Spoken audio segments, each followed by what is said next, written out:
A paz do Senhor, meus amados irmãos, é com alegria que nós estamos aqui mais uma vez, um momento com Deus.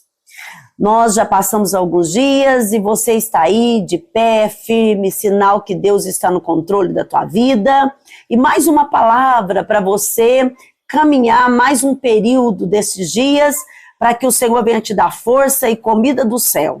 Quem sabe hoje Deus tem uma resposta para você naquilo que você está precisando. Deus tem, porque Ele é fiel, Ele é poderoso, Ele é santo.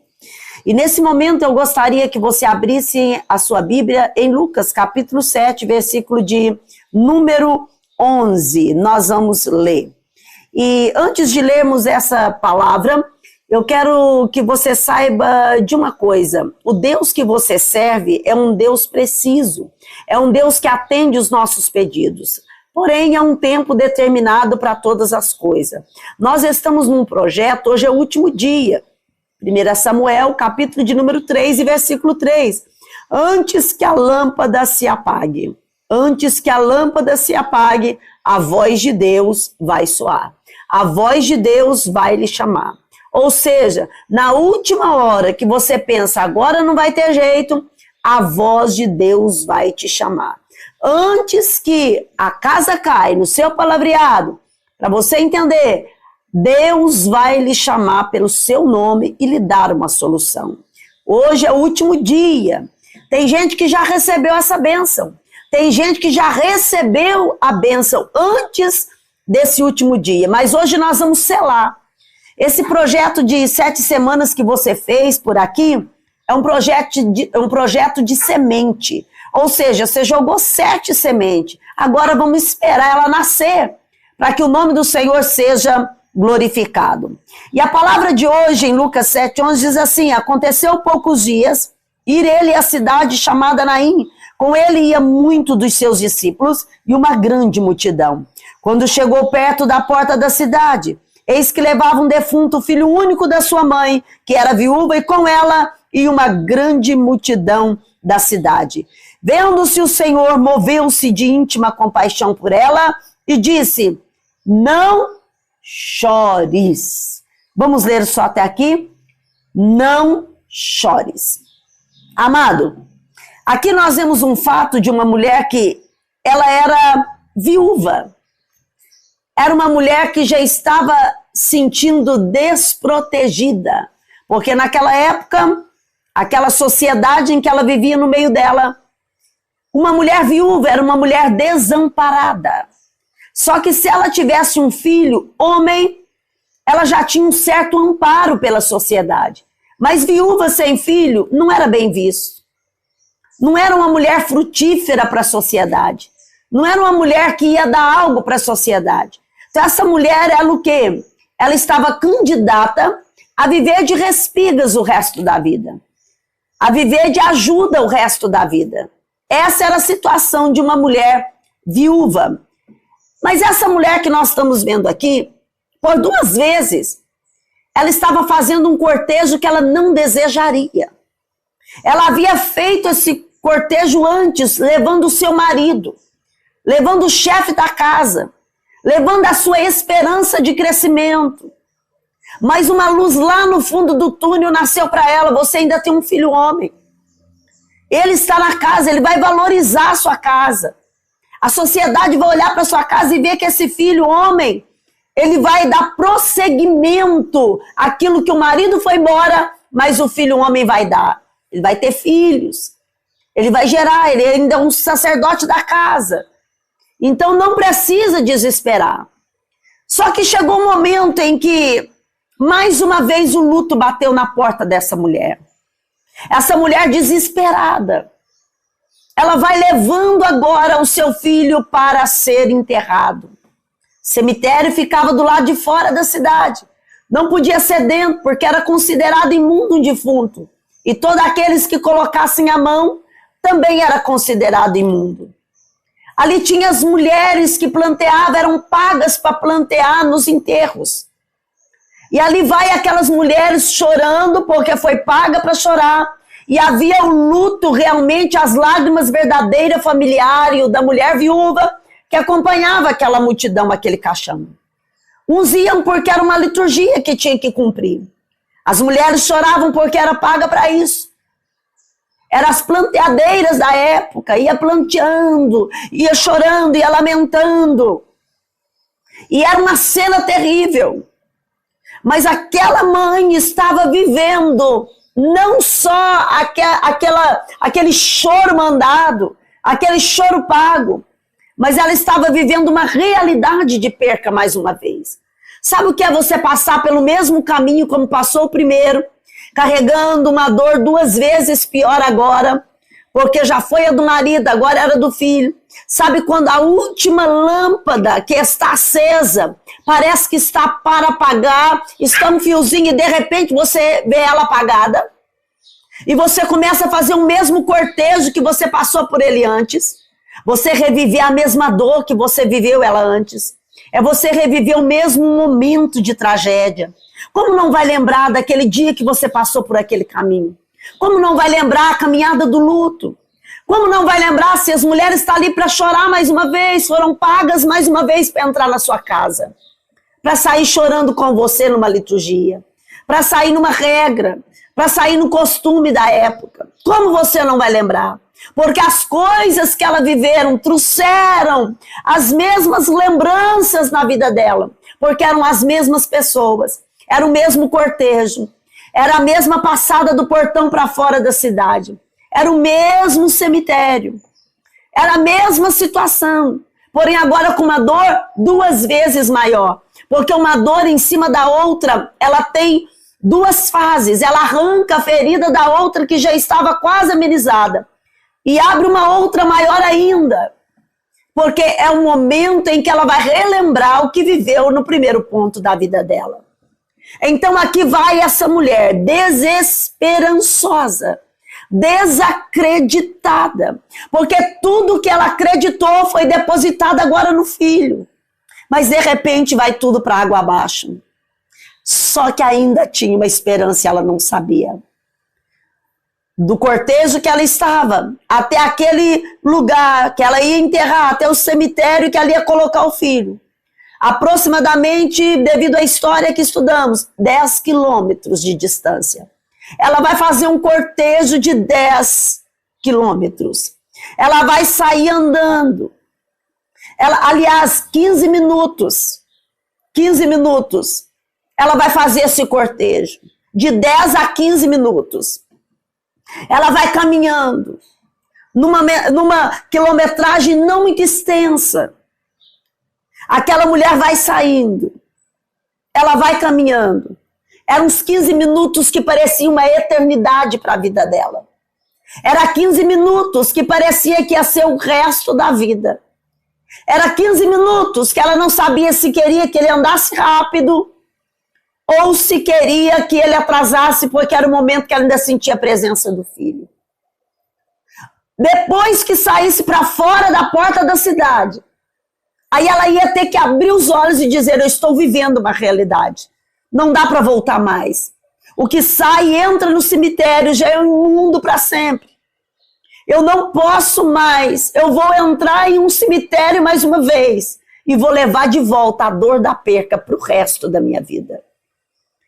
Só que quando ela vai aproximando, quando ela vai chegando perto da porta, quando ela vai andando, ainda não estava do lado de fora, Jesus estava na porta da cidade.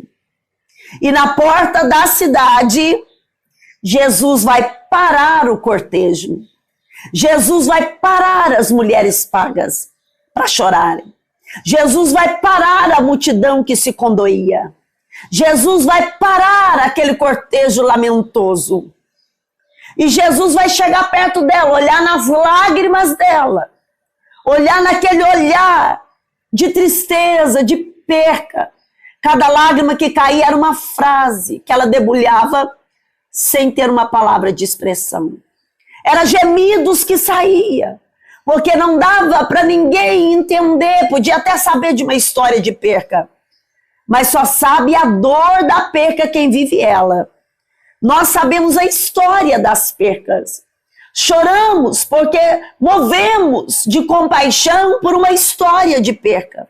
Só que tem um detalhe: para viver a perca, a lágrima da perca em si, no seu contexto, é só quem perde, é só quem passa. As pessoas só vão dizer: eu sei a dor que você está passando. Se você perdeu alguém no mesmo nível, se é filho, você perdeu um filho. Se é esposo, você também perdeu um esposo. Só sabe a dor daquela lágrima quem já passou por ela. Mas quem era paga era costume. Talvez nunca perdeu alguém, mas eu sou paga para plantear. Eu sou paga para estar ali chorando nos velórios. E é isso que acontecia. Agora eu quero lhe fazer uma pergunta. 15 minutos andando. Já está chegando à beira da porta. Passou para lá, já não tem jeito. Agora é defunto, pronto, acabou. Ele não pode voltar para trás, já pegou a área, já pegou o lugar, já pegou o território dos imundos. Não vai ter como. Agora eu vou entregar ele e ele não vai voltar mais. Até a porta dava uma sensação, ele está aqui comigo ainda. Você já viu que o horário de enterrar alguém do seu ente querido é o horário que mais dói? Sabia que o horário em que agora despede, que nós vamos fechar o caixão, é o horário que mais dói? Aí você olha, meu Deus, realmente é o horário que mais dói. Se eu estou ali com o defunto 4 horas de velório, um dia de velório, por que na hora do caixão é a dor que mais dói? Porque ali tem uma sentença.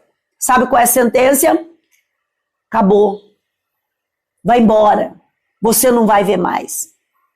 A não ser na glória se foi salvo. Só que eu quero dizer para você, ela estava a ponto de dar os seus gritos, passar para de fora da porta. Só que tem alguém que ela não esperava que estivesse na linha da chegada para o desastre total, para enterrar seus sonhos, para enterrar seus projetos. De repente alguém está na beira da porta. E esse alguém é como se atravessasse na porta e dissesse assim: ei, para aí, não chores. Ela vai olhar para o Senhor, ela vai olhar para Ele, não consegue dizer nada. Foi muito rápido. Como Ele está pedindo para mim não chorar? Ele sabe da minha história, Ele sabe das minhas percas. Ele sabe que esse cortejo não é o único que eu estou fazendo, agora foi tudo embora. Ele sabe da regra da sociedade, que agora eu sou desprovida daqui para frente. Será que realmente ele está entendendo a minha dor para mandar eu não chorar? Falar para mim, não chore. E naquele momento aquela mulher não disse, a palavra vai dizer, não chores. E logo já vem o versículo de número 14. Ele chegou perto do esquife. Ele chegou perto do esquife. E quando ele foi chegando, ele tocou. Como ele toca no morto. Ele sabe da regra. Ele sabe da regra. Como ele toca no esquife, que ali já tem um morto. Agora mesmo ele vai pôr a mão no morto e agora ele vai se tornar imundo também. Naquele momento os que levavam o esquife, os que levavam o caixão parou. E disse, não é comum alguém parar um cortejo, mandar aquela pessoa parar de chorar e ainda tocar no esquife, ele está muito próximo para ser imundo. A sociedade não vai aceitar. Só que o toque dele não foi para se tornar imundo. O toque dele era alguém puro, que mandava que o imundo fosse purificado, porque a morte não haveria mais, haveria vida sobre a vida dele. E quando ele tocou, os que levavam parou, ele disse, jovem, a ti te digo, levanta-te. Na mesma hora, o jovem levantou, assentou e começou a falar. Será o que ele estava falando, hein? Mãe, o que aconteceu, mãe? O Que multidão é essa, mãe? E ele pegou ele e disse, aí, mãe, o seu filho. Você já parou para pensar a alegria daquela mãe? Você já parou para pensar a alegria daquela mãe, onde tudo estava para ser enterrado? O temor desceu no meio da multidão. Eles começaram a glorificar. Aquelas mulheres que planteavam calor na mesma hora. Seu dinheiro agora, ela foi paga para chorar, mas não concretizou até o final do cortejo. O contrato era até na hora que enterrasse o defunto, partiu o contrato. O coveiro, na época, ele ganhava por cova, segundo os historiadores, por enterros que fazia. Ele não tinha salário fixo. Ele ficava lá, do lado de fora, enterrando, abrindo cova, esperando as pessoas ir lá para ser enterrado, porque ele ganhava por cada enterro. O coveiro esperando o salário dele. Agora eu vou enterrar mais um, hoje eu tenho uma grana. E tá esperando. Alguém disse, vai chegar a qualquer hora. Quem que é? Você usa aqui bem perto, que já enterrou o marido, agora vai enterrar o filho. Não sei aonde estava lá o túmulo, aonde foi arrumado. Mas o coveiro normalmente já sabia quem era, porque a cidade era pequena. Todos já sabiam da notícia.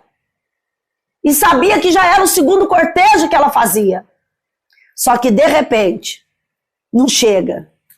E vai perguntar, o que aconteceu? A cova está aberta. Chegou um certo Jesus. Parou antes da passagem para fora da cidade. E o menino ressuscitou. O temor caiu na multidão. Deixa eu dizer para você, Jesus não vai chegar atrasado. Hoje é o último dia desse projeto. Ele vai estar à beira, na porta. Quando as pessoas foram pagas para ver o que ia acontecer com você. Quando as pessoas já foi paga para ver a sua derrota, o Senhor chegou na hora certa. Ele chegou na linha, 15 minutos, aleluia, 15 minutos, sofredor, mas na hora da chegada, para passar para o outro lado da porta, Jesus para e diz, levanta. Deus está falando com você aqui hoje. Coveiro está esperando. Pessoas já pagaram para ver. Porque um cortejo foi feito e acha que vai haver o segundo, o Senhor está dizendo, tudo tem um tempo determinado. Deus está bradando na tua vida, vai ver vitória na tua casa. Não vai passar pelo percurso duas vezes. Não vai passar por essa história duas vezes. Deus está no controle da tua vida. Deus está no controle da tua história. Eu quero orar por você agora. E eu profetizo sobre a tua vida. Jesus vai parar aquilo que estava para ser acabado. E vai dizer, levanta porque haverá ainda uma continuação da tua história. Ele não escreveu as considerações finais da sua vida. Ele não escreveu as conclusões finais da sua vida. Ele não já deu ênfase para você. Está selado teu livro de vida e vai e desiste de tudo. Tem uma página em branco. O Senhor vai escrever uma nova história para você. Creia nisso. Creia. Aonde a esperança está na linha, aonde a esperança está quase acabando, Deus vai entrar com providência. Levante a sua mão, vou orar por você. Amado Deus celestial, sobre esta pessoa eu ministro agora. Haverá bênção, haverá milagre, Pai. Haverá milagre. Mas esse cortejo vai fazer com que ela veja a tua mão poderosa no momento em que a esperança vai. No momento em que a dor piora, no momento em que a dor mais crava no peito. Ela vai ter uma resposta. Porque o que ela não espera vai acontecer na porta, na chegada. Antes que a lâmpada se apague, o Senhor vai falar com ela. O Senhor vai dar uma solução, vai dar uma mudança na história. E algo vai acontecer. Sepultura que estava aberta vai ter que vir perguntar. Eu estava esperando. Espera, mas não vai receber o defunto. Não vai receber minha esperança que estava indo embora. Pode fechar a cova, porque um certo Jesus encontrou comigo à porta da cidade. Ele renovou a minha esperança. Ele renovou as minhas forças. Seja renovado agora. Seja renovada a tua casa. Seja renovado teu ministério e a tua família. Ainda não acabou. O Senhor chegará na hora certa para você. Em nome de Jesus. Amém. Louvado seja Deus. Até o próximo vídeo. Entra no YouTube. Assine lá, bate lá no sininho. Acione lá. Curta. Escreva. E eu tenho certeza que esta mensagem vai chegar em outros lares, em outras vidas. Deus abençoe tua vida. Amém.